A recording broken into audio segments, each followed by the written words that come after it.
بسم اللہ الرحمن الرحیم۔ السلام علیکم ناظرین، میں ہوں عرفان ہاشمی اور آپ کو پروگرام میں خوش آمدید کہتا ہوں۔ تمام تعریفیں اس رب العزت کے لیے جس کی طرف ہم سب کو لوٹ کر جانا ہے اور جس کے حضور ہم سب کو ایک دن پیش کیا جائے گا۔ ویورز، آج عمران خان کو جیل میں 550 دن ہو گئے اور ان 550 دنوں میں اور اس سے پہلے پاکستان میں اسٹیبلشمنٹ عمران خان کو اقتدار سے الگ کرنے اور اقتدار سے دور رکھنے کے لیے اپنی تمام توانائیاں سر کرتی رہی۔ پاکستان کے اندر بہت ساری سیاسی جماعتیں، ان کو بنانا، ان کو سنوارنا، ان کا امیج پاکستان کی عوام کے سامنے کس طرح پیش کیا جائے گا، اس پر آپ کو پوری ریاست جو ہے وہ کام کرتی ہوئی نظر آتی ہے۔ لیکن پاکستان کو آپ نے کہاں لا کر کھڑا کر دیا، یہ وہ سوال ہے جس کا جواب کسی بیربل کے پاس نہیں ہے۔ کسی ترجمان کی ترجمانی میں آپ کو پاکستان نظر نہیں آئے گا۔ پاکستان کی فارن پالیسی، اس کا کیا حشر آپ نے کر دیا کہ آج ہم کشمیر کی بات صرف اپنے گھر میں کرتے ہیں، دنیا کے کسی ایوان میں آپ کو کشمیر کا مقدمہ لڑتے ہوئے پاکستان نظر نہیں آتا۔ اور یہ کسی ایک حکومت کا معاملہ نہیں ہے، بلکہ آپ کو ہر حکومت میں اسی قسم کے لوگ نظر آئیں گے اور اسی قسم کی ترجمانی کے آپ جوہر دیکھیں گے۔ آج ان 550 دنوں کے اندر عمران خان کو دبانے اور عمران خان کو ختم کرنے کے لیے کون سا حربہ آپ نے استعمال نہیں کیا، لیکن آج بھی عمران خان اپنے اسی عزم کے ساتھ جیل میں مضبوطی کے ساتھ کھڑا ہے اور آپ میں اتنی ہمت نہیں ہے کہ آپ اس کے سوالوں کا کم از کم جواب ہی دے دیں۔ اور وہ جو باتیں عمران خان جیل سے آپ کے لیے کرتا ہے، آپ کے لیے خطوط لکھتا ہے، آپ اس خط کو کسی بھی پلیٹ فارم کے اوپر ماننے سے ڈینائی کر دیتے ہیں۔ جواب تو خیر بہت دور کی بات ہے۔ پاکستان کے اندر عمران خان کے یہ 550 دن ویورز اس چیز کی بھی نشاندہی کرتے ہیں کہ عمران خان کا جمہوری توڑ ان کے پاس نہیں ہے، چونکہ یہ جو معاہدہ عمرانی تھا پاکستان کی عوام کے ساتھ، یہ معاہدہ اب تا حیات چلے گا۔ پاکستان میں ایک وہ لوگ ہیں جو 77 برسوں سے اس ملک کو جس طرح چلانا چاہتے ہیں وہ چلا رہے ہیں، پھر وہ لوگ ہیں جو فیسیلیٹیٹ ان لوگوں کو کرتے ہیں جمہوریت کی آڑ میں، اور پھر وہ لوگ ہیں جو اب یعنی 2025 میں پاکستان میں خاندان سیاسی اپنے بچوں کا مستقبل بچانے میں لگے ہوئے ہیں۔ ان کو پاکستان کی عوام کے بچوں کے مستقبل سے کوئی لینا دینا نہیں ہے۔ ہم اور ہمارے بچے ان کے پلان میں شامل نہیں ہیں۔ 2025 کا یہ پلان، عمران خان کو مزید جیل میں رکھنے کا یہ پلان، اور اس کے لیے نظام میں اب آپ نے اپنے جو نائب ہیں انہیں اتارنا شروع کر دیا۔ ریاست میں جتنے بھی ستون ہیں آپ کو وہاں پر ان کے نائب نظر آئیں گے۔ وہ کچھ ڈیولپمنٹس ہوئی ہیں، ان 550 دنوں کا حوالہ دینا بہت ہی ضروری تھا تاکہ آپ کو یاد رہے کہ یہ عمران خان ہے جو جیل میں بیٹھ کر آپ کے بچوں کی جنگ لڑ رہا ہے، آپ کے مستقبل کی جنگ لڑ رہا ہے۔ جب ہم نہیں ہوں گے اور ہمارے بچے پاکستان کے بارے میں بات کریں گے تو کہیں گے کہ 2025 میں کوئی لیڈر تھا جس نے جیل میں بیٹھ کر وہی کردار ادا کیا جو نیلسن منڈیلا کا کردار تھا۔ وہ جھکا نہیں، 27 برس جیل میں رہا، اور جب وہ باہر نکلا تو دنیا نے اس کی اس قربانی کو تسلیم کیا۔ اور جو لوگ چاہے وہ دنیا کے کسی خطے میں بھی موجود ہوں، کسی بھی سلطنت میں ان کا تخت آپ کو نظر آئے، ان کے جو اقدام یا ان کے نام ہیں وہ ان کرتوتوں کی نظر ہو جاتے ہیں اور ہمیشہ سیاہ باب کے طور پر یاد رکھے جاتے ہیں جو وہ طاقت کے نشے میں آپ کو کرتے ہوئے نظر آئیں گے۔ ویورز، یہ جو لمبی تمہید باندھی اس لیے کہ آج پاکستان میں یہ 4 ستون، یہاں پر بڑی بڑی ڈیولپمنٹس ہوئی ہیں، اور آپ کو جعلی حکمران اور نافرمان جو صحافی ہیں وہ بھی آپ کو نظر آئیں گے۔ یہ نافرمانی کا تمغہ کچھ لوگوں کو مل رہا ہے اور کچھ لوگ مریم نواز کو میڈلز پہناتے ہوئے نظر آتے ہیں، لیکن سب سے اہم خبر یہ ہے عمران خان کی رہائی۔ پاکستان کے اندر جو 550 دن ہے، اس کے اوپر جو لوگ نون لیگ کے حلقے سے تعلق رکھتے تھے یا حکومت یا پھر مشاہد حسین سید صاحب کی ایک بڑی آج کل آپ کو انرجیٹک آواز عمران خان کی رہائی کے حوالے سے ملے گی، اور وہ دنیا کے تناظر میں عمران خان کی رہائی کو بہت دیر سے دیکھ رہے ہیں۔ انہوں نے ڈونلڈ ٹرمپ کا ذکر کیا، انہوں نے اس گواہی کا بھی حوالہ دیا جو ایک کتاب کی شکل میں آئی، اور پھر انہوں نے خود بھی اسے کہا کہ بالکل یہ بات میرے علم میں تھی۔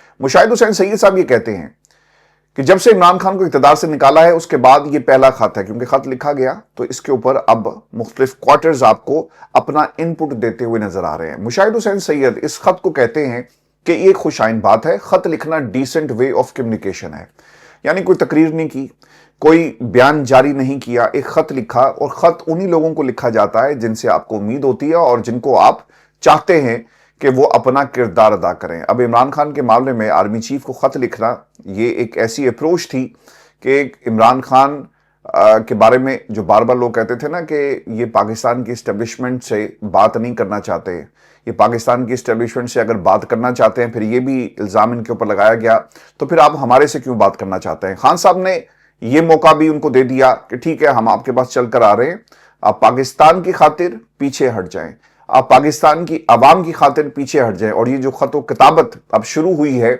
اس کا ذکر آپ کو مشاہد حسین سید صاحب جو ہیں ان الفاظ میں کہتے ہوئے نظر آتے ہیں کہ ایک ڈیسنٹ وے آف کمیونیکیشن ہے۔ پھر دوسری چیز انہوں نے کہی کہ یہ فوج بھی ہماری، یہ ملک بھی ہمارا، اور فوج کے درمیان دوریاں ختم ہونی چاہیے۔ سر، دو بھائیوں میں بھی لڑائی ہو جاتی ہے، جو بات وہ کہنا چاہ رہے ہیں، گھر کے معاملات کو گھر میں بیٹھ کر آپ ریزالو کریں اور دوریوں کو ختم کریں، کیونکہ یہ پاکستان کے لیے بہتر نہیں ہے۔ جسٹ امیجن کریں کہ ایک طرف وہ لوگ ہوں گے جو عمران خان کو دبانا چاہتے ہیں اور عمران خان کے ساتھ پاکستان کی عوام ہو، تو نقصان کس کا ہوگا؟ پاکستان کا نقصان ہوگا۔ تو تمام توانائیاں پاکستان کے لیے خرچ ہونی چاہیے۔ دوسری چیز انہوں نے یہ کہی کہ آرمی چیف کے نام خط لکھا، وہ ایک لو لیٹر ہے۔ اس خط سے حکومت کو یہ ڈر لگ گیا کہ کہیں قیدی نمبر 804 اور گیٹ نمبر 4 کے درمیان کوئی ڈائیلاگ شروع نہ ہو جائے۔ آپ نے اگر ان 72 گھنٹوں میں جب سے خط خان صاحب نے لکھا اور سیکیورٹی ذرائع سے جواب آیا اور پھر حکومت، اگر آپ ان کو ایک جگہ رکھ کر دیکھیں تو آپ کو پتہ یہ چلے گا کہ حکومت کو ہمیشہ سے یہ خوف رہا کہ یار ہم تو بینیفیشری تھے، ہمیں تو یہ حکومت زبردستی دی گئی، ہمیں کہا گیا کہ ٹھیک ہے یار آؤ مل کر نظام کو چلاتے ہیں اور ہم نظام کو اپنے کندھوں پر اٹھائیں گے، بس تم نے کرسی پر بیٹھنا ہے۔ جب کرسی پر بیٹھ جاؤ گے تمہیں بدلے میں کیا کیا کچھ نہیں ہم دیں گے۔ بیٹی کو پنجاب کے اندر وزارت اعلیٰ مل گئی، بھائی کو ملک کا وزیر اعظم بنا دیا گیا، آپ کے کیسز ختم ہو جائیں گے، اور پھر سہولت یہ بھی دی گئی کہ عدالت آپ کے پاس چل کر خود آئے گی، آپ کو جانا نہیں پڑے گا، بس آپ ہاں کر دیں۔ اور پھر آپ نے ہاں کی، اور یہ پاکستان میں کچھ لوگوں نے اس لیے کیا کہ جناب ان کا بھی کام جو ہے وہ چل نہیں رہا تھا۔ تو خطرہ بھی یہ ہے کہ اگر یہ ہمارے سے آفر اور ہمیں دے کر بینیفیشری بنا کر میدان میں اتار سکتے ہیں، اور اگر ان کی بات ان سے شروع ہو گئی تو ہم نے تو سب کچھ اپنا داؤ پہ لگا دیا۔ جو سب سے اہم نقطہ تھا نا، وہ پولیٹیکل کیپٹل کا ہے، وہ ختم ہو چکا ہے۔ پاکستان مسلم لیگ نون جو ہے اب اسے اکٹھا کرنے کی کوشش کر رہی ہے، اپنی پریس کانفرنسز، اپنی میڈیا انٹریکشن کے ذریعے یہ لوگ آپ کو یہ کام کرتے ہوئے نظر آئیں گے۔ ایک اور بات انہوں نے کہی کہ اسٹیبلشمنٹ کی طرف سے سائلنٹ واٹس ایپ میسج کی شکل میں آ سکتا ہے، ضروری نہیں کہ پبلک جواب آئے۔ اچھی بات یہ ہے کہ کم از کم بات تو چلی، معاملات اب سیٹل ہونے چاہیے، اور اس میں قیدی نمبر 804 اور گیٹ نمبر 4 کے درمیان فاصلہ سمٹ جانا چاہیے، اور مجھے 2025 میں ایسا ہوتا ہوا نظر آتا ہے۔ لیکن ویورز، حکومت یہ چاہے گی یا نہیں چاہے گی، آپ اگر بیانات خواجہ آصف کے ریسنٹ اٹھا کر دیکھ لیں تو آپ کو پتہ لگے گا کہ وہ کس قسم کی سیاست کر رہے ہیں اور وہ کیا چاہتے ہیں۔ دوسری طرف انہوں نے ایک اور جو جملہ کہا، یہ بڑا امپورٹنٹ ہے۔ مشاہد حسین سید صاحب کے بہت سارے جرنیل بھی جی ان کے شاگرد ہیں، اور اس کا ذکر جو ہے وہ اکثر کرتے بھی رہتے ہیں، اور وہ یہ بتا رہے ہیں کہ عمران خان کی رہائی میں جہاں پر ڈونلڈ ٹرمپ کا کردار آپ نے دیکھا، وہیں پر ترکی کا بھی اب آپ کو کردار نظر آئے گا۔ یعنی رجب اردگان جو ہیں وہ عمران خان کے لیے جو رہائی ہے ان کی اپنا کردار ادا کر سکتے ہیں۔ اس سے پہلے جو کردار تھا وہ آپ نے دیکھا سعودی عرب کا، پاکستان کے جتنے بھی، اور خاص طور پہ ہاؤس آف شریف کو جب بھی نظام فائدہ پہنچانا چاہتا تھا امریکہ کے ذریعے، وہ فائدہ پہنچایا گیا۔ تو اب صدر صاحب جو ہیں ان کا کردار انتہائی اہم ہو سکتا ہے، اور یہ ایسے موقع پر ایک بہت بڑی ڈیولپمنٹ۔ اور زلمے خلیل زاد پاکستان کے حوالے سے یہ کہتے ہیں کہ عمران خان کو رہا کر دو، نہیں تو خدا نہ خواستہ پاکستان دیوالیہ ہو جائے گا، کیونکہ دنیا نا عمران خان کی نظر سے پاکستان کو دیکھ رہی ہے۔ عمران خان کی رہائی یقیناً پاکستان کی سالمیت سے اب لوگ جوڑ کر دیکھ رہے ہیں، کیونکہ پاکستان میں کچھ لوگ عمران خان کے خلاف قوانین بنا رہے ہیں، ترمیم جو ہے وہ عمران خان کے لیے کی جا رہی ہے، اس میں پاکستان کی عوام آپ کو پورے پلان میں نظر نہیں آئے گی۔ ایک جملہ بڑا امپورٹنٹ جو مشاہد حسین سید نے کہا کہ گاڈ فادر کا ایک ڈائلاگ ہے جی، make him an offer that he can't refuse. تو پاکستان میں ہاؤس آف شریف کو جو آفرز کروائی گئی اس کا وہ تفصیل کے ساتھ آپ کو ذکر کرتے ہوئے نظر آتے ہیں۔